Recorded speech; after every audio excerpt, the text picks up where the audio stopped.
एक बार फिर हमारा प्रणाम आपको। मैं निधि हूँ की टू यू की तरफ से। और भूपेंद्र जी के साथ हमारी योग साधना के ऊपर जो चर्चा चल रही है उसको आगे ले जाते हुए आज की शुरुआत हम करते हैं अपने नए एपिसोड से। भूपेंद्र जी नमस्ते। आज की चर्चा चलो। आप किस ओर लेके जाना चाहेंगे यम और नियम के बाद? जी। सबसे पहले तो मैं सभी दर्शक गणों को प्रणाम करता हूँ, सादर नमन करता हूँ। और इस उम्मीद के साथ इस श्रृंखला को आगे ले जा रहे हैं कि आप सभी भी अपने जीवन में इस योग जैसी इस महान विधा को, हमारी जो प्राचीनतम संस्कृति की सबसे उत्तम जो विधा है, उसको ले जाएंगे। इसी उम्मीद के साथ ही इन कड़ियों को हम आगे निरंतर ले जा रहे हैं। आज का एपिसोड विशेष तौर पर हम आज के एपिसोड की तरफ चलते हैं। आज विशेष तौर बात करने जा रहे हैं हम अष्टांग योग के तीसरे पड़ाव की तरफ चल रहे हैं। अष्टांग योग का तीसरा पड़ाव है आसन। अब ये जो आसन है, आसन वर्तमान परिप्रेक्ष्य में सबसे ज्यादा इम्पोर्टेंट है। आज देश प्रदेश क्या पूरा विश्व जो आसन जैसी इस विधा से परिचित है। और यहाँ तक कि योग इसके व्यावहारिक पक्ष से भी परिचित है। इतना ज्यादा जो है पूरे विश्व में फैल गया। अगर एक पड़ाव जो हमारे पास आसन है वो दुनिया को इतना फायदा दे सकता है कि सोचिएगा जो बाकी सात जो पड़ाव है इसके वो कितना फायदा देते होंगे। इस चीज के बारे में हमने अभी तक शायद कल्पना भी नहीं। आसन के लिए मैं सीधा सीधा आपको महर्षि पतंजलि जी की तरफ ले जाना चाहता हूँ। पतंजलि जी के पतंजलि योग सूत्र पे ले जाना चाहता हूँ। आप ये कह रहे होंगे या सोच रहे होंगे कि हमेशा महर्षि पतंजलि जी की ही बात करता हूँ, जब भी करता हूँ वो इसलिए करता हूँ क्योंकि वो एक ऐसे ऋषि रहे हैं जिन्होंने योग को सूत्रबद्ध किया है, सूत्रात्मक रूप से हमारे सामने उन्होंने प्रस्तुत किया है। इसलिए विशेष तौर पर उनकी चर्चा ज्यादा करता हूँ। और वो समझ में भी आते हैं, जो उन्होंने सूत्र दिए हैं वो समझ में भी अच्छी तरह से आते हैं। तो उन्होंने विशेष तौर पर आसन से संबंधित बात की है, तो उन्होंने एक सूत्र में बांध लिया आसन को। उन्होंने क्या कहा? स्थिर सुखम आसनम। उन्होंने कहा कि शरीर की एक ऐसी आकृति जहां पर हम स्थिर हो जाए और स्थिर होकर के एक एक बहुत समय तक वहां पे रुके रहे, बिना किसी दर्द के, बिना किसी किसी किसी तनाव के, हम एक जगह पर स्थिर अपने आप को रोक पाए। तो उसे आसन के रूप में उन्होंने परिभाषित कर दिया है। तो अगर हम उनके हिसाब से देखें तो मुझे ये लगता है, मेरा खुद का मानना ये है कि स्थिर सुखम आसनम की उन्होंने अगर बात की है तो ये विशेष तौर पर उन्होंने आध्यात्मिक दृष्टिकोण से बात की। क्योंकि एक साधना में जब बैठना होता है, 1 घंटा 2 घंटा 5 घंटा 7 घंटा जब बैठना होता है साधना में, तो उसमें स्थिरता की आवश्यकता होती है। एक ही पोस्चर में 7 घंटे आपको बैठना है, एक ही पोस्चर में 2 घंटे आपको बैठना है। तो उन्होंने शायद इस तरीके से इसको बात की। लेकिन नॉर्मल भाषा में भी अगर हम देखें तो जब भी कोई आसन का अभ्यास कर रहा है तो उसमें स्थिरता का होना बहुत आवश्यक तो सर, जो आप कह रहे हैं कि स्थिर आसन आध्यात्मिक उससे या उस तरह से बैठने के लिए, तो जितने भी आसन हैं जो हम अलग अलग तरीके के आसन देखते हैं, क्या उनका एक्चुअली जो एम या डायरेक्शन ये है कि अल्टीमेटली हम किसी एक आसन में स्थिर होकर बैठ पाएं? बिकॉज जो कभी जिनको स्ट्रेचिंग भी बोलते हैं या घुमावदार कुछ आसन होते हैं जो खासकर रीढ़ की हड्डी से संबंधित होते हैं, तो अल्टीमेटली उनको बेसिकली ये है कि बॉडी एक एक आसन में स्थिर होकर बैठ पाए तो कहीं दर्दे ना हो या मसल्स उस तरह से ट्रेन हो, तो बाकी सारे आसन उसी की तरफ ले जाते हैं क्या? लक्ष्य क्या यही है? हाँ। अब मैं इसको एक बात समझाने का प्रयास करता हूँ पूरी तरह से। एक्चुअली जो जो भी आसन हम करते हैं, जो भी अभ्यास करते हैं, अ, आसन के बारे में बहुत ज्यादा नहीं बताऊंगा क्योंकि आसन है क्या कि आसन शरीर को थोड़ा सा क्या करते हैं, शरीर के पोस्चर में चेंज करते हैं। जी। एक्चुअली जो आसन है, आसन के बेनिफिट की अगर बात करें, फायदे की अगर बात करें, तो आसन जो फायदा देता है वो देता है, एक तो शारीरिक रूप से देता है, दूसरा मानसिक रूप से देता है, और तीसरा आध्यात्मिक रूप से देता है। एक आसन के तीन फायदे हैं: शारीरिक, मानसिक और आध्यात्मिक। अब प्रश्न एक पैदा हो रहा होगा कि अगर एक आसन तीन तरह के फायदे देता है तो ये कैसे संभव है? शारीरिक रूप से पूरी दुनिया वाकिफ है कि शारीरिक रूप से हमें शरीर में कोई प्रॉब्लम है या कोई दिक्कत है, किसी ऑर्गन में दिक्कत है, उस दिक्कत को किस आसन के माध्यम से कैसे ठीक किया जाता है, लगभग पता है। लेकिन 2 और कंटेंट में इसमें जोड़ रहा हूँ, एक मानसिक रूप से और एक आध्यात्मिक रूप से। कैसे फ़ायदा देता है? देखिएगा, जब हम एक आसन कर रहे होते हैं, कोई भी आसन कर रहे हैं, कोई भी जब हम कोई भी आसन कर रहे होते हैं, तो उसमें एक चीज़ का विशेष ध्यान दिया जाता है, वो दिया जाता है साँसों का। हम क्या करते हैं, मेनली बोलते हैं कि साँस भरें और साँस छोड़ते हुए इस आसन की पूर्ण स्थिति में आ जाएँ। तो जब हमने एक आसन शरीर को एक विशेष स्थिति के तक ले जाने का प्रयास कर रहे हैं और उसमें सांसों के साथ जब उसको जोड़ रहे हैं, तो वो सीधा-सीधा हमारे मन के साथ जुड़ रहा है। क्योंकि साँसें और हमारे मन का आपस में बहुत गहरा संबंध है। स्वामी स्वात्मा राम जी ने कहा भी है, "चले वातम चले चितम", कि हमारा वात यानी कि हमारी वायु यानी कि हमारी साँसें जितनी चलेगी, उतना ही हमारा मन चलेगा।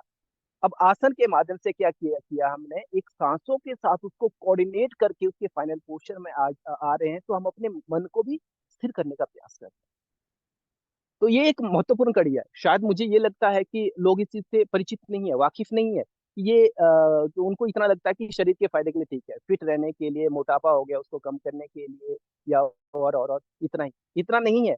अगर आप इसको साँसों के साथ जोड़ते हैं, तो ये आपके मन को कंट्रोल करने का काम करता है, नियंत्रित करने का काम करता है। और अनेक ऐसे आसन हैं, जैसे वृक्ष आसन है, हमारा ताड़ासन है, नटराज आसन है, तो पूरे के पूरे बैलेंसिंग आसन है। इसमें अगर आपके अंदर या हमारे अंदर एकाग्रता अगर नहीं होगी, तो 100% ये आसन हम कर ही नहीं पाएँगे, किसी भी रूप में नहीं कर पाएँगे। ये एकाग्रता माँगता है और एकाग्रता के लिए हमें प्राणों को संतुलित करना ज़रूरी है, साँसों को स्थिर करना ज़रूरी है, साँसों के हिसाब से शरीर के पोस्चर को ले जाना ज़रूरी है, एक आसन में जाना ज़रूरी है। ये तभी संभव है। तो 2 कड़ियाँ मैंने यहाँ पे बता दी, शारीरिक स्वास्थ्य तो हमें पता है लगभग। अब यहाँ पे हमने जोड़ा कि ये सीधा-सीधा हमारे मन के साथ भी जुड़ा हुआ है। तो मन के स्वास्थ्य के लिए जैसे मान कर के चलो कि आज एक बहुत बड़ी मानसिक बीमारी लोगों के सामने आ रही है, दुनिया के सामने आ रही है, वो स्ट्रेस है, तनाव है। दुनिया में अनेकों लोग तनाव में रहते हैं। तो तनाव के लिए ज़रूरी नहीं है कि हम प्राणायाम ही पकड़ें। एक आसन के माध्यम से भी तनाव से मुक्त हुआ जा सकता है। ऐसे अनेक पोस्चर हैं हमारे पास, बस बशर्त इतनी है कि हर पोस्चर को आसन के हर पोस्चर को हमें किसके साथ चलना होगा? साँसों के साथ उसको जोड़ना होगा। तो इस तरह से ये 2 कड़ियाँ हमारी क्लियर होगी, एक शारीरिक हेल्थ के लिए, एक मानसिक हेल्थ के लिए। तो तीसरी कड़ी हम इसमें बता रहे हैं कि आध्यात्मिक आध्यात्मिक रूप से कैसे? देखिएगा जब हम आसन की बात करते हैं तो आसन में विशेष तौर पर बात करते हैं कि मेडिटेटिव आसन, उसके बाद बोलते हैं कि कल्चरल आसन, उसके बाद बोलते हैं कि जो विश्रामात्मक आसन, इस तरह से कुछ कैटेगरी में बाँट दिया गया है। जो हमारे ध्यानात्मक आसन होते हैं, मेडिटेटिव आसन होते हैं, वो तो आध्यात्मिक दृष्टिकोण से ही गढ़े गए हैं। जिसमें हमारा सिद्धासन हो गया, पद्मासन हो गया, स्वस्तिकासन हो गया, वज्रासन हो गया। बहुत सारे ऐसे आसन हैं, जो स्पेशली उसी के लिए ही सामने आए हैं। लेकिन इसके साथ-साथ दूसरे भी जो हम आसन करते हैं, वो भी आध्यात्मिक दृष्टिकोण से जुड़ते हैं, कैसे? अब इसमें ध्यान देना बहुत हम जब शरीर को एक विशेष पोस्चर की तरफ ले जाते हैं, मान कर के चले कि हम भुजंगासन करते हैं, भुजंगासन करते हैं जिसको सर्पासन भी कहते हैं। तो भुजंगासन जब हम कर रहे होते हैं, तो उसमें हमारी बैक पूरी की पूरी स्ट्रेच हो जाती है। इस तरह से हमारा एक पोस्चर बनता है। हमारे शरीर में 6 चक्र हैं, वैसे 7 चक्र हैं, 6 ऐसे हैं कि जो जिनको जागृत करना बहुत ज़रूरी है। जब हम एक आसन के विशेष पोस्चर पर आते हैं, आसन की एक पूर्ण स्थिति तक आते हैं, साँसों के साथ ध्यान दें। एक आसन की पूर्ण स्थिति तक हम जब साँसों के साथ आते हैं, तो उससे होता क्या है कि हमारा जो चक्राज है, उसमें खिंचाव पड़ता है। वो जो ब्लॉकेज पड़ा है, तो उस ब्लॉकेज में जब खिंचाव पड़ेगा, तो वहाँ की ब्लॉकेज खुलनी शुरू हो जाती है और जब वो खुलनी शुरू हो जाती है, तो विशेष तौर पर एक विशेष चक्र के लिए काम करता है और धीरे-धीरे, धीरे-धीरे वो चक्र जागृत होना शुरू हो जाता है। ऐसे हर एक पोस्चर की बात कर रहा हूँ मैं। जो भी आसन आप ले लें, वो विशेष तौर पर 2-3 चक्रात के साथ हमारे जुड़े हुए हैं। अब मुझे लगता है कि ये जो बात मैंने की अध्यात्म दृष्टिकोण से बहुत लोग ऐसे होंगे जिनको चक्रात के बारे में शायद ही पता हो कि क्या बोल रहा हूँ मैं, किस तरह से बोल रहा हूँ मैं। तो एक हल्की जैसी भाषा में मैं आपको क्लियर कर देता हूँ। हमारे दो शरीर है, एक स्थूल शरीर जिसको हम देख पा रहे हैं, आप हमें देख पा रहे हैं, आप मैम को देख पा रहे हैं, आप खुद को देख पा रहे हैं, है ना, आप दुनिया को देख पा रहे हैं, स्थूल शरीर है। इस शरीर के अंदर एक और शरीर है, सूक्ष्म शरीर। वो जो सूक्ष्म शरीर है, उस सूक्ष्म शरीर की जो हमारी रीढ़ की हड्डी है, रीढ़ की हड्डी के बिल्कुल अंदर हमारे चक्राज विद्यमान होते हैं, 7 चक्र होते हैं, और वो एक विशेष विशेष जगह में होते हैं। मैं उनका नाम गिनाना चाहूंगा, बहुत एक्सप्लेन नहीं करूंगा उनको आज। उसमें मूलाधार चक्र हो गया, स्वाधिष्ठान हो गया, मणिपुर हो गया, अनाहत हो गया, विशुद्धि हो गया, आज्ञा हो गया, और सहस्त्रार चक्र हो गया। ये जो 7 चक्र हैं, इनको जागृत करने से हम आध्यात्मिक दुनिया में चले जाते हैं। और ये जागृत करना बहुत आसान बात नहीं, या बहुत आसान लेकर के मत चले इसे। इस पर एक विशेष कड़ी अलग से रखेंगे हम, जो जो अध्यात्म में रुचि रखते हैं, कुंडलिनी में रुचि रखते हैं, चक्राज में रुचि रखते हैं, उनके लिए अलग से एक जो है पूरी सीरीज तैयार करते हैं, ताकि वो इस दुनिया में भी अपने आप को ले जाएं। तो आसन से इन विशेष विशेष चक्र पे विशेष विशेष प्रभाव पड़ता है, विशेष खिंचाव पड़ता है। इसमें जो जो मल भरा पड़ा हुआ है, उसको उसको मल को हटाने का वहां से काम करता है, ताकि इसमें प्राण का प्रवाह चला जाए और ये चक्रात जागृत हो जाए। प्रत्येक आसन इस तरह का काम करता है। तो ये हमारे 3 कंटेंट हो गए आसन के। एक आसन हमें शारीरिक रूप से फायदा देता है बीमारियों से बचने के लिए, मानसिक रूप से फायदा देता है मन की आदियों से, मन के विकारों से दूर रखने के लिए, और आध्यात्मिक रूप से फायदा देता है हमारे चक्राज में जो नाड़ियां हैं, उन नाड़ियों में जो मल भरा पड़ा है, उस मल को बाहर निकालने के लिए काम करता है। तो इस तरह से हमारे शरीर को शारीरिक, मानसिक और आध्यात्मिक रूप से संतुलित करने का काम हर आसन, आसन का हर पोस्चर कर रहा है। वो शर्त ये है कि हमारा जो वो पोस्चर है, आसन का पोस्चर है, वो सही हो, और सांसों के साथ किया गया हो, उसके अलाइनमेंट सही हो, और स्थिरता पूर्वक किया गया हो। जोर जबरदस्ती नहीं। महर्षि पतंजलि ने जी ने क्या कहा है? स्थिरता चाहिए। स्थिरता तक हम वहां पे 2 मिनट रुके, 5 मिनट रुके, 10 मिनट रुके, स्थिरता चाहिए, स्थिरता। ऐसा ना हो कि मन में एक आसन में आ गया और मन बोल रहा है कि वापिस आओ, वापिस आओ, वापिस आओ। नहीं, उसका आनंद लो। और शरीर के जिस भाग में वो आसन एक खिंचाव दे रहा है, उस खिंचाव पे अपने अपने ध्यान को केंद्रित करो। देखिएगा कि आप में एक परिवर्तन की श्रृंखला स्वतः ही जागृत हो जाएगी, खुद ही जागृत हो जाएगी, और आपको खुद भी पता नहीं चलेगा कि ये कैसे इतना सारा परिवर्तन हो रहा सर, मैंने अभी कुछ समय पहले जब से योग शुरू करा है, तो मुझे किसी ने बोला कि योग के माध्यम से बॉडी की स्ट्रेंथ ट्रेनिंग नहीं होती है। स्ट्रेंथ के लिए तो जिम जाना ही होगा, वहीं जाके स्ट्रेंथ ट्रेनिंग होती है। सो इन ये जो आसन आप जिनके जिनकी आपके जिनकी आप बात कर रहे हैं, आसनों के बारे में, है। इनको कैसे हम बॉडी की स्ट्रेंथ के लिए इस्तेमाल कर सकते हैं कि नहीं कर सकते हैं? पहला सवाल तो ये। और अगर हाँ, तो कैसे? देखिएगा मैम, हमारी सनातन संस्कृति है ये। हमारे शरीर को जिस चीज की जितनी जरूरत है, हमारे शरीर को, पुनः दोहरा रहा हूँ कि हमारे शरीर को जिस चीज की जितनी जरूरत है, वो जरूरत हमें योग देगा। जिस चीज की जरूरत है।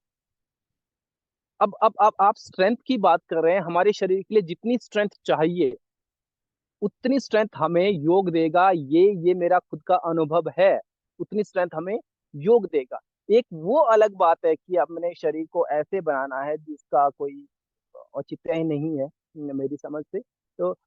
तो उसके लिए तो कुछ नहीं कहा जा सकता। अब देखिए, यहाँ पे थोड़ा सा आपके प्रश्न पे ही उत्तर देने का प्रयास कर रहा हूँ मैं, कि हम जब जिम जाते हैं तो जिम से क्या होता है? हमारा शरीर कठोर हो, सुनिएगा, हम जब जिम जाते हैं तो हमारा शरीर कठोर हो जाएगा, और हमारे शरीर के हिसाब से हमारा मन काम करेगा। हमारा शरीर अगर कठोर हो गया तो मन कैसा होगा? उसका प्रभाव डायरेक्ट हमारे मन में होगा। जी। अब अगर कोई जिम जा रहा है, शरीर उसका कठोर हो गया है, रोले शोले बहुत बन गए हैं, वो हो गया है, तो इसके बाद एक तो डायरेक्ट उसके मन पे प्रभाव पड़ेगा। दूसरा मैम, आपने देखना, कहीं पे भी देखना, जो भी ऑडियंस सुन रहे हैं, आप भी देखना, जिम अगर जाते हैं तो आपकी फ्लेक्सिबिलिटी कम हो जाएगी। बहुत कम, बहुत कम हो जाएगी, बहुत कम हो जाएगी। देखा है। क्योंकि गठीला हाँ, शरीर, एकदम अकड़ा हुआ सा। मसल्स तो दिखते हैं, लेकिन चाल में लचक नहीं है। और एक एक सॉफ्टनेस नहीं है, हार्ड जैसे आप बोल रहे हैं ना, कठोर हो जाएगा, वो सामने दिखती है, लगता है कि वो जिम वाला है कोई। जी। और जब शरीर कठोर हो जाएगा, वहां से विकार आने शुरू हो जाएंगे, कठोरता विकार पैदा करेगी। एक एक एग्जांपल देता हूँ मैं। एक पेड़ है, वो सूख गया है, जी। सूखने के बाद वो कठोर हो गया है। अब हवा जितनी जल्दी जितने मर्जी चले, उसको कोई प्रभाव नहीं पड़ने वाला। एक एक एक एक पेड़ है जो सूखा नहीं है, वो अच्छा है, फला फूला है, तो उसको जिस मर्जी जैसे मर्जी झुकाओ आप, वो पूरा पूरा लचीला होता है। तो शरीर से अगर विकार को बाहर हमें फेंकना है, शरीर की प्रॉब्लम को अगर शरीर से बाहर निकालना है, तो उसके लिए लचीलेपन की सबसे ज्यादा आवश्यकता है, ना कि कठोरता की आवश्यकता है। और तो लचीलेपन के साथ साथ स्ट्रेंथ भी है। मेरा ये अनुभव है योग करने के साथ साथ कि बॉडी में अपने आप ही एक बैलेंस फील होने लग जाता है, और जिसको हम स्ट्रेंथ बोलते हैं, वो खुद से जो हाँ जी। कोर एरिया है हमारा, वहां की स्ट्रेंथ आ रही है। जो जितने भी आप ये आसन कराते हैं, अम, कितना इंटरेस्टिंग नाम है उसका, मेरे दिमाग से निकल रहा है इस वक्त। हमारे कोर के लिए जैसे नौकासन पतंग। है, उठान पादासन है। है तो है। सो डेफिनेट। कोर स्ट्रेंथ है उसकी भी थोड़ी सी, आई मीन ये एक जो भ्रम है मन में लोगों के, कि योग के माध्यम से स्ट्रेंथ नहीं आती है, वो एक्चुअली ये गलत भ्रम है, वो भ्रम ही है। और हमें ये समझना चाहिए कि जितनी स्ट्रेंथ हमें चाहिए है बॉडी में, वो योग के माध्यम से आराम से आ सकती है, अगर करें तो। शुरू में मुश्किल होगा, बिकॉज जैसे आप कह रहे हैं कि एक बॉडी हमने इतनी टाइट कर रखी है अपने, ना जानते हुए कुछ कुछ काम हमने करे हैं, एक्सरसाइज नहीं करी, बॉडी को नहीं समझा। अब जब हम शरीर को, बॉडी को समझने लग गए हैं और करेंगे, तो शुरू में आसन करने मुश्किल होंगे। तो तो वो भी अपनी क्षमता के हिसाब से धीरे धीरे धीरे धीरे बढ़ेंगे, और करते करते पता नहीं चलेगा कब पूर्ण रूप से आसन हो रहे हैं। कई आसन तो शुरू में लगता था कि शायद हम ये कभी कर ना पाए, बट महीने 2 महीने के अंदर अंदर काफी आराम से काफी लेवल बढ़ गया है। बट कंसिस्टेंसी एक चीज है जो आएगी। वो यम नियम में भी आपने कंसिस्टेंसी कहीं ना कहीं तो बोल ही दी है कि उसको लाने को। सो ये इसको एक एक जो कंफ्यूजन है लोगों के माइंड में, उसके ऊपर भी थोड़ा बात करिए सर। जी, एक्चुअली है क्या मैम कि योग के फायदे की बारे में बात करें, विशेष तौर पर आसन के फायदे की बात करें, हम स्ट्रेंथ की बात आप कर रहे हैं, तो योग, ये जो आसन है, हमारे योग में जो आसन है, ये विशेष तौर पर ये करते क्या है? बेसिकली ये करते हैं ये कि हमारे शरीर को जिस चीज की जितनी जरूरत है, स्ट्रेंथ की हमें जितनी जरूरत है, उतनी स्ट्रेंथ हमें देगा। हम इसके अलावा अदर भी जो जो चीजें हमें जिस जिस जिस लेवल पे जितनी चाहिए, वो चीजें सारी की सारी हमें प्राप्त होगी। लचीलापन हमारे शरीर के हिसाब से, हमारी एज के हिसाब से, हमारे आसपास के वातावरण के हिसाब से जितना चाहिए, वो उतनी चीज हमें देगा वो। ये जो लोगों के अंदर जो ये विचार पैदा हो रहा है कि ऐसा संभव नहीं है, तो ये गलत बात, ये गलत बात मीन्स कि मैं इस चीज को नकारता हूँ, ऐसा नहीं। अगर कोई फिर भी किसी के मन में ऐसा कोई संशय है, तो उनको स्ट्रेंथ के हिसाब से कुछ कहीं कुछ क्वेश्चन है मन में, तो मैं उन्हें एक चीज बताता हूँ। एक बार व्यावहारिक रूप से हम हमारे साथ जुड़िए, आपकी स्ट्रेंथ कितनी है और हमारी स्ट्रेंथ कितनी है। कि योग के माध्यम से जो लोगों में भ्रम पड़ा है कि योग स्ट्रेंथ नहीं दे सकता है, योग जो है स्पीड नहीं दे सकता, इंडोरेंस नहीं दे सकता, इस तरह के प्रश्न जो है लोगों के मन में चल रहे हैं, ऐसा ये केवल और केवल उनके मन में केवल और केवल एक भ्रम चल रहा है। ऐसा मन में कोई प्रश्न है, कोई कोई इस तरह का भ्रम भरा पड़ा है, कमेंट कीजिए, कमेंट बॉक्स पे कमेंट कीजिएगा। उस भ्रम को हम तोड़ेंगे, हम भी सामने, हम आपके सामने आएंगे, हम आपके साथ चलेंगे कि क्या किस लेवल पे आप जो है इस तरह की बात करेंगे, रिजल्ट आपके सामने होंगे। हम योग कर रहे होंगे, आप जिम कर रहे होंगे, दोनों का रिजल्ट आपके सामने। जी सर, थैंक और यू। बल्कि मैं एक चीज और बताना चाहूंगा आपको कि आजकल एक ट्रेंड सब चल रहा है कि जहां जहां भी जिम खुले हैं, उन जिम में आपको, हर जिम में एक योग इंस्ट्रक्टर मिलेगा। वहां पर हर जिम में योग इंस्ट्रक्टर पाया जाएगा। तो ये कहीं ना कहीं एक एक चीज हमारे मन में डालते हैं कि योग से जो चीज प्राप्त की जा सकती है, वो अकेले जिम से प्राप्त नहीं की जा सकती। ये प्रत्यक्ष उदाहरण है, हर जिम में मिलेंगे। सर, ये जो मौसम होते हैं हमारे बदलते रहते हैं, गर्मियाँ सर्दियाँ बरसात वगैरह, इनके दौरान कुछ ऐसा होता है कि शरीर में थोड़ी चेंजेस आते हैं जो कि हम आसन एक मौसम में आसानी से कर पा रहे हो वो दूसरे मौसम में ना कर पाए। निस्संदेह प्रकृति का प्रभाव हमारे शरीर पर पड़ता है, क्योंकि प्रकृति के हिसाब से ही हमारा शरीर जो है काम करता है। मैं दो मौसम की बात कर रहा हूँ आपसे, एक तो गर्मियों की और एक सर्दियों की। गर्मियों में हमारा शरीर गर्मी की वजह से प्राकृतिक रूप से लचीला रहता है उस दौरान। तो उस दौरान अगर हमें आसन का अभ्यास करना है तो दो चार सूक्ष्म व्यायाम और एक दो सूर्य नमस्कार नमस्कार करके इसको शुरू किया जा सकता है। लेकिन इसी की बात अगर हम सर्दियों के मौसम के हिसाब से करें तो सर्दियों में होता क्या, ठंड की वजह से हमारा शरीर सिकुड़ जाता है। तो शरीर को तैयार करने के लिए हमें लगभग 15 से 20 मिनट देने पड़ेंगे। इसमें स्थूल और सूक्ष्म जो अभ्यास है वो थोड़े से बढ़ाने पड़ेंगे, 15-20 सूर्य नमस्कार करने पड़ेंगे ताकि हमारा शरीर तैयार हो जाए। उसके बाद ये आसन का अभ्यास करना चाहिए। अब मेन यहाँ पे एक प्रश्न ये बनता है कि हमें कैसे पता चलेगा कि हमारा शरीर तैयार हो गया है आसन वगैरह करने के लिए। बड़ा बड़ा इंपॉर्टेंट क्वेश्चन। जी, इम्पोर्टेंट है सर। जी, जब हमारे शरीर से हल्का हल्का पसीना निकलना शुरू हो जाए, हल्का हल्का पसीना निकलना शुरू हो जाए, समझ लीजिए कि हमारा शरीर तैयार है। अब हम जो है आसन का अभ्यास कर सकते हैं। जब तक ये नहीं हो रहा है तब तक थोड़ा सा अपने आप को स्थूल सूक्ष्म अभ्यास में और सूर्य नमस्कार के अभ्यास में या विन्यासा के इसमें अष्टांग के अभ्यास को थोड़ा सा कीजिएगा, ताकि ये हो जाए ताकि हमारा शरीर तैयार हो जाए आसन के अभ्यास के। ये थोड़ा सा ध्यान दीजिएगा। जी मैम। जी सर, आज के एपिसोड के लिए जो दर्शकों को मैं एक बारी बता दूं कि ये जो हमने आज का एपिसोड किया, ये अष्टांग योग की जो जो तीसरा अंग है आसन, उसके बारे में हमने थ्योरी समझी आज। हम आपके सामने थोड़े समय के बाद पूरे के पूरे किस तरह के आसन होते हैं और जो अपने शरीर को तैयार करने के लिए कौन से आसन होते हैं और एक्चुअली जो मेन आसन होते हैं वो कौन से होते हैं, स्ट्रेंथ वाले कौन से आसन होते हैं, स्पेसिफिक बॉडी के पार्ट्स के लिए क्या आसन होते हैं, वो एक पूरी सीरीज लेकर आएंगे। आज का एपिसोड थ्योरी को कवर करने का था, ये समझने के लिए कि जो महर्षि पतंजलि ने हमें ये अष्टांग का योग का वो एक पूरा नियम दिया है, उसमें आसन की क्या क्या महत्व है, क्या इम्पोर्टेंस है और कैसे हमें उसे समझना चाहिए। सो ये तो आज आसन पे था। तो सर, जाते जाते क्या संदेश देंगे आज के एपिसोड के एंड में आप दर्शकों को? जी, मैं ये कहना चाहूंगा कि आज जो हमने विशेष तौर पर बात की आसन की, आसन को खाली शरीर तक ही सोच करके ना चलिएगा। आसन हमारे शरीर के साथ साथ हमारे मन के साथ साथ हमारे अध्यात्म तक की जो कड़ी है उसके साथ जुड़ा हुआ है। हम जब भी अभ्यास करें तो सांसों के साथ इसको कोऑर्डिनेट करें, आसनों को सांसों के साथ कोऑर्डिनेट करने का प्रयास कीजिएगा, ताकि आप जो है शरीर और मन और अध्यात्म इन तीनों सीढ़ियों को जो है पार कर सके अपने आसन के अभ्यास के माध्यम से। और इसके साथ साथ ये एक इम्पोर्टेंट चीज ये है कि साधना बिना आसन के फलीभूत नहीं हो सकती है। एक शिव को भी साधना में जब हम देखते हैं तो एक विशेष आसन की स्थिति में बैठे हुए हम उनको देखते हैं।